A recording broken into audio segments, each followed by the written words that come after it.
শামীমের ঘরের পুরনো আলমারিটা খুললেই এক চিমটি ধুলো উড়ে আসে, কিন্তু আজ ধুলোর বদলে বেরিয়ে এলো একটা লম্বা সুতোর মতো কালো ধোঁয়া।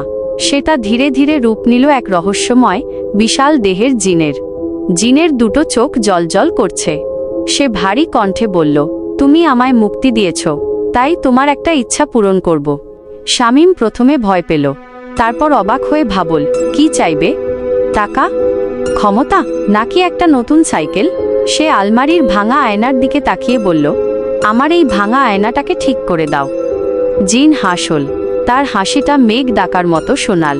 তুমি অনেক মূল্যবান কিছু চাইতে পারতে, সে বলল। শামীম মাথা নাড়িয়ে বলল, এই আয়নাতে আমি আমার বাবাকে দেখতে পাই। এটা ভাঙা থাকলে আমার মন খারাপ লাগে। জিনের চোখ এবার একটু নরম হলো। সে তার হাতের ইশারায় আয়নাটা এক পলকে জোড়া লাগিয়ে দিল। ভাঙা টুকরোগুলো নিখুঁতভাবে মিশে গেল। আয়নার দিকে তাকিয়ে শামীম হাসল। সে দেখল আয়নায় তার বাবার হাসি ঝলমল করছে। জিনটা ধীরে ধীরে আবার ধোঁয়া হয়ে আলমারিতে ফিরে গেল। শামীম বুঝল, কিছু জিনিস টাকা বা ক্ষমতার চেয়েও অনেক বেশি মূল্যবান। আর এই গল্পটা সেই ভালোবাসারই গল্প।